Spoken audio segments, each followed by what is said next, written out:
Inilah detik-detik saat tim Booster Polres Bengkulu bersama unit perlindungan perempuan dan anak menggerebek sebuah hotel melati di kawasan Pantai Panjang, Kota Bengkulu yang dijadikan sebagai lokasi prostitusi online.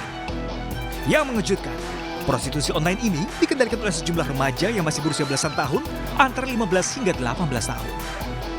Kasus ini terbongkar setelah polisi menerima laporan dari salah satu orang tua yang melaporkan anak perempuan yang berusia 13 tahun tidak pulang ke rumah selama 1 minggu. Dari hasil penyelidikan, ternyata korban dibawa oleh pacarnya dan seorang teman perempuannya untuk menginap di hotel. Di hotel tersebutlah korban dijual kepada pria hidung belang. Polisi pun menetapkan 4 orang tersangka. Di antaranya pacar korban, 2 remaja wanita yang ikut menjual korban, dan seorang resepsionis hotel yang menerima keuntungan.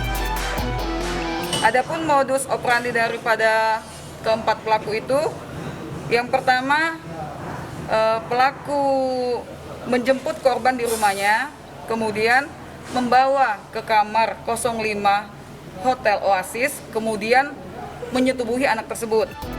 Dari tindak prostitusi ini, para pelaku muncikari mendapat keuntungan Rp25.000 hingga Rp100.000. Polisi pun menjerat dengan Undang-Undang Perlindungan Anak dengan ancaman 10 hingga 15 tahun penjara. Dari Kota Bengkulu, Hendro Wirawan, iNews melaporkan. Pemirsa, Polres Tanah Karo mengamankan suami istri yang telah melakukan penyiksaan terhadap ponakannya. Korban yang merupakan seorang balita usia 4 tahun kritis dianiaya kedua pelaku.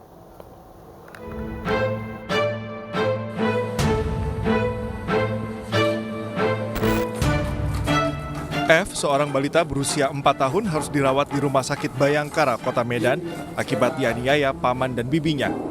F mengalami kritis akibat mendapat penganiayaan mulai dari pukulan menggunakan kayu, disulut dengan api rokok, hingga direndam dalam kolam saat malam hari. Korban sendiri selama ini tinggal bersama tersangka setelah kedua orang tua korban bercerai. Kasus ini terbongkar setelah ada warga yang melaporkan perbuatan tersangka. Kekerasan ini dimulai kurang lebih sesuai hasil pemeriksaan kami pada bulan Maret tahun 2022. Kekerasan yang pertama kali dialami oleh anak atau Paki ini dilakukan oleh bibinya yang berinisial PM.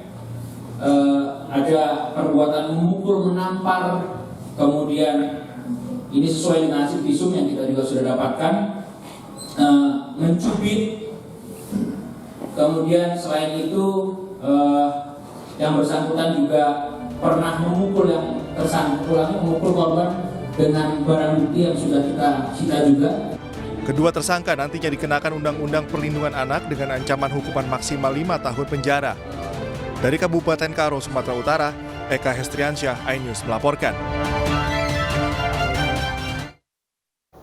Barang bukti kasus Verdi Sambo terkait pembunuhan Brigadir Joshua diserahkan ke Kejaksaan Negeri Jakarta Selatan hari ini. Sementara itu penyerahan para tersangka termasuk Verdi Sambo akan dilaksanakan besok.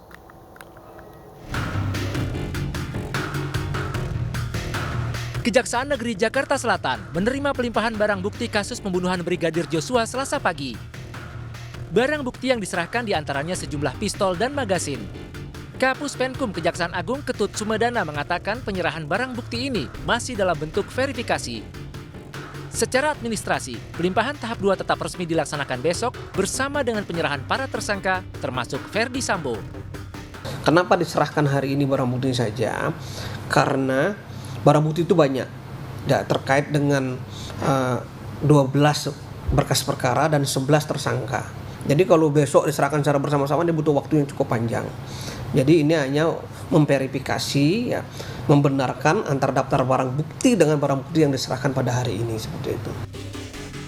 Selanjutnya, Jaksa Penuntut Umum akan menyerahkan berkas dakwaan ke Pengadilan Negeri Jakarta Selatan untuk segera menggelar sidang terhadap Verdi Sambo dan 4 tersangka lainnya.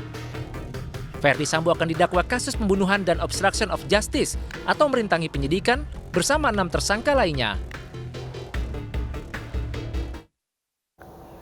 Badan Pengawas Obat dan Makanan menemukan ratusan merek obat kuat tradisional mengandung bahan kimia berbahaya yang dijual bebas secara online. Selain menyalahi aturan, penggunaan produk berzat kimia berbahaya tersebut juga dapat menyebabkan efek samping bagi penggunanya. Ratusan produk obat tradisional diamankan petugas BPOM dalam operasi Siber 2022. Beragam produk kemasan seperti jamu, suplemen, hingga vitamin untuk vitalitas pria ini diamankan lantaran mengandung zat kimia berbahaya. Ratusan merek obat tradisional ini diamankan petugas setelah marak beredar di situs jual beli online.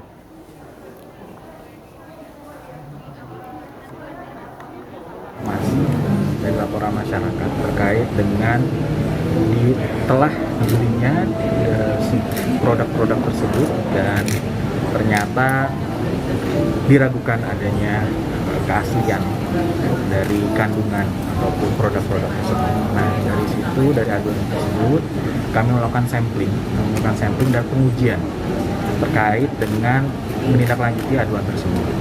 Nah, dari aduan tersebut memang hasil pengujian juga dari sampling tersebut dan diuji memang beberapa tidak mengandung zat aktif.